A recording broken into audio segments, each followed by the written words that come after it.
and welcome to Season 3 of the Elixir Poetry Podcast, a podcast where we ask ordinary people from around the world to read a poem that means something to them, and we ask them why and how it speaks to their heart.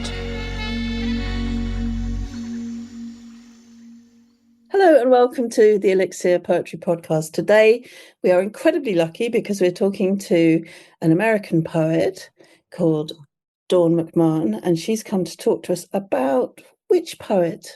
I would like to talk with you about Ada Limón. Okay, wonderful. And whereabouts in the United States are you? I am in Florida, on the west coast of Florida, in a little area called Pasco County, Newport Richey. Lovely. Okay, so before we do anything else, I'd love you to read your poem by Ada Limón. Ada Limón, for anybody who doesn't know, is the American Poet Laureate at the moment. So that's very, very exciting. Yes. So I'm going to read How to Triumph Like a Girl. Wonderful. I like the lady horses best. How they make it all look easy, like running 40 miles per hour is as fun as taking a nap or grass. I like their lady horse swagger after winning. Ears up, girls, ears up. But mainly, let's be honest, I like that they're ladies. As if this big, dangerous animal is also a part of me. That somewhere inside this delicate skin of my body, there pumps an 8-pound female horse heart, giant with power, heavy with blood. Don't you want to believe it? Don't you want to lift my shirt and see this huge beating genius machine that thinks, no, it knows it's going to come in first? Oh, how wonderful. What a wonderful poem. I must say, I had never read this poem before you suggested it to me.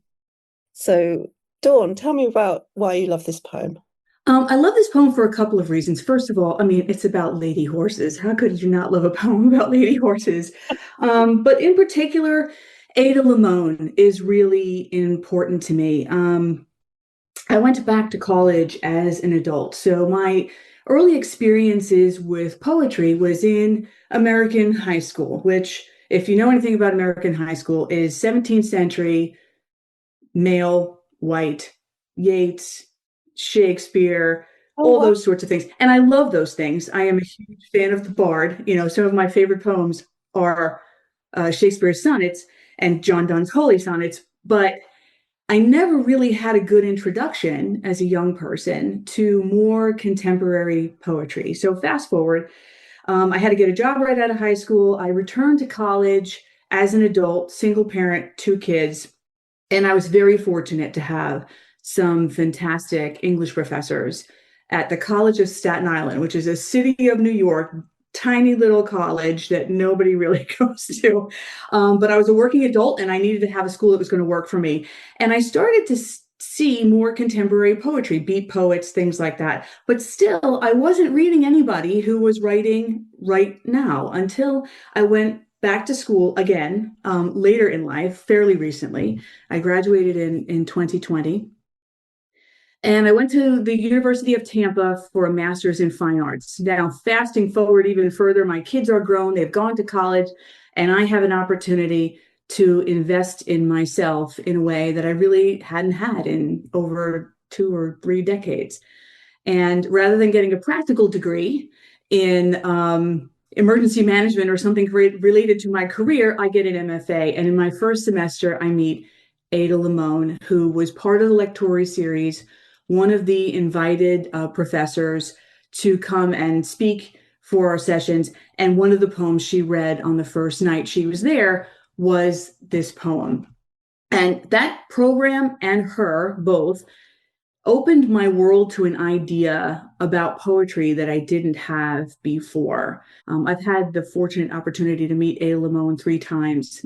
First at that MFA session, and second at a writing conference where she remembered me, and I was such a fangirl. I was like, oh my God, Ada Limón remembers me. I couldn't believe it. And at that session, she said something that really changed how I approach my own writing. It's okay to write joy. One of the questions she was asked on the panel was, what is the best advice you ever got? And what was some advice you wish you'd gotten when you were a young writer? And she said, the best advice I've ever gotten is, it's okay to write joy.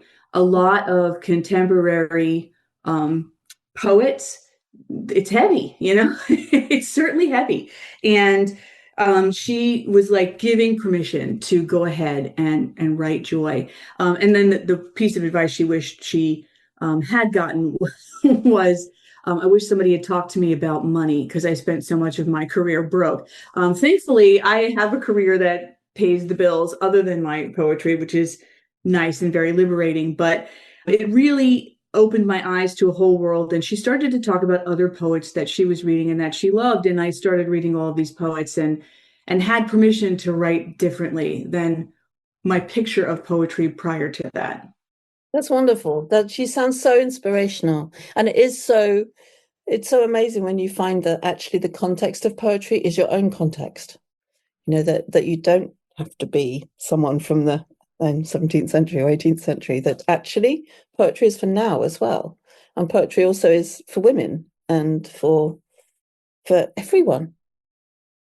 This poem that you've read really is all about Yes. joy and potential and a recognition of selfhood that's really, really inspiring. And it sounds like Ada Limon's been that for you, an incredible inspiration. She really has. The story behind this poem is quite funny.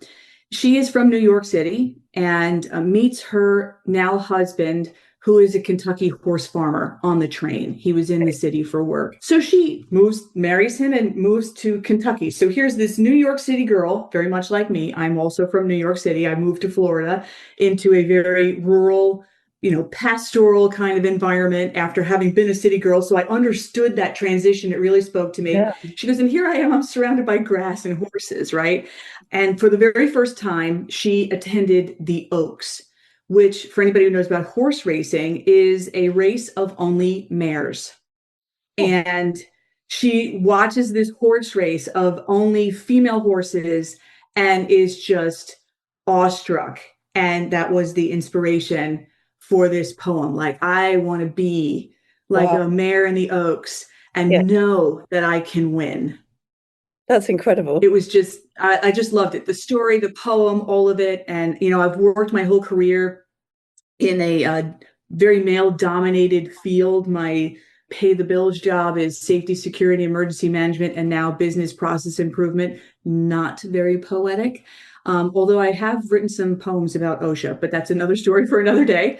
And this idea that, female power is something I've sort of always had to temper, because if you want to be accepted in a male dominated field, you can't be too much like one of the guys, you can't be too much like a girl. You have to kind of skirt this line in between so that you fit nicely but that you don't overshadow it. It's like a very delicate dance, and it's gotten better. I'm an older lady, and I've watched how women are received in the world of work very differently over my career, and it definitely has gotten better, but it's a really delicate dance. And so I read this poem and I'm like, that's so me. Like, I want to be a lady horse in the Oaks and know I'm going to win. And that's what I've tried to share with people I've mentored in my career, other women I've mentored in my career. So this poem is fun, it's joyful, it's light, it's airy, it's all about female empowerment and being exposed to something for the very first time that's so outside of your experience. Ada Limón going to the Oaks for the first time and being so awestruck by it that Mm. you write a poem. And that just makes me so happy in so many ways I can't even tell you. It's wonderful, isn't it? It's also such a great, when you're talking about your mentoring, one of the big challenges when you're mentoring is actually, especially for women, but sometimes for men, the big issue is not competency in any way, shape, or form. It is just their confidence, their belief that they can do something, that road is for them, that they can step out on that path, or whatever it is they want to do. So it's very inspiring, I think, from that point of view. And what about your own poetry? Where are you going with your own poetry now? What sorts of um, topics are you writing about? What are you using your poetry for yourself? Well, there's been a few big events in my life. My parents are at that age, and so are the parents of many of my friends and close contacts. are at that age where parents are dying, parents are going into assisted living, and then negotiating the family politics that goes along with that. So that's kind of filtered through in a lot of my writing. But we had the joy of meeting each other at Disquiet in Portugal, and that sort of inspired me too to go back and look at some things I wrote in my MFA program. The hard thing, so it's a blessing to have a nicely paying job that I can just write poetry and not worry about how am I making money, right? But the bad side of that, the downside to that is it can be quite a time vortex, and then writing ends up on the sideboard. And right after I graduated from my MFA, COVID happened. And as I mentioned, I have an area of emergency management as part of my career. So I was so consumed with COVID and COVID response and dealing with things at work related to the pandemic that I set aside everything I did in that MFA and hadn't touched it for a very long time. So I've been doing things to reignite not only that work, because I had a nearly finished book when I left there, and stuff like that. I've been trying to make those efforts, which was one of the reasons I went to Disquiet in the first place. So I've tried to pick up that work and really go back with new eyes and edit it very differently with things that I've learned along the way since graduation, interacting with other poets, meeting other writers, reading things that I was exposed to in the MFA that I hadn't read before. I get a lot of my inspiration, surprisingly, from reading novels. And I think I've been most inspired by Sarah Winman, who is an English writer. Her book, Still Life, just set me on fire. And I sent that book to 5 different people after I read it, because she just has such a brilliant talent for language.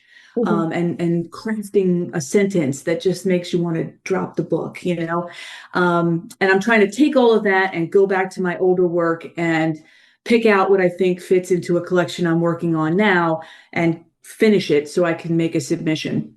That's really great. That's really wonderful. I'm also really pleased that you're writing about growing old and end of life experiences. I think we spend a lot of time engaging with the idea of our youth and of love and of liberation.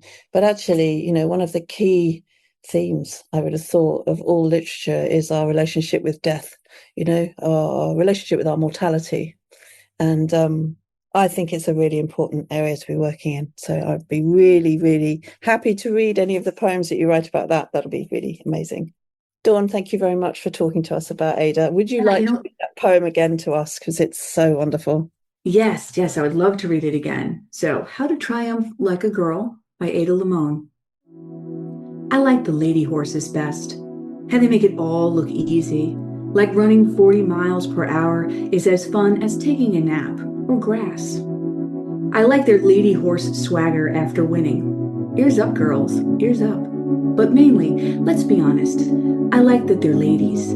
As if this big, dangerous animal is also a part of me. That somewhere inside the delicate skin of my body, there pumps an 8-pound female horse heart, giant with power, heavy with blood. Don't you want to believe it? Don't you want to lift my shirt and see this huge beating genius machine that thinks, no, it knows it's going to come in first? Oh, it's just truly great. What a beautiful poem. I don't know if I ever told you about my visit to Kentucky. 30 years ago, I went to give a talk in Kentucky in my past life as an academic. And I was told in no uncertain terms that Kentucky was not ready for me. So I think I was just a bit too, I don't know. I was doing lots of comparative literature at a time when comparative literature wasn't really in vogue. So, yeah, I think that was it. But I was also taken to one of these horse studs as part of the trip. So that was truly amazing. It was like being on another planet with all the white picket fences and these beautiful beasts, incredible horses around the place. So, yeah, so it's one of my 2 very short visits to the United States. I'm really, really happy that you're bringing this poet to our attention here in Britain.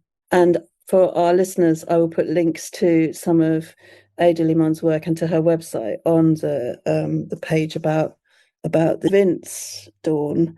put in a link to some of her poems, because I'm sure you'd like to read some of Dawn's poetry.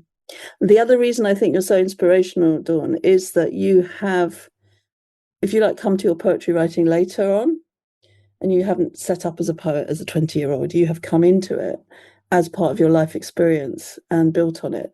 And I think that's really, really inspirational to many of us out in the world. The idea that actually poetry is something that you can dedicate yourself at any point, you'll dedicate yourself to at any point in your life and really get something from.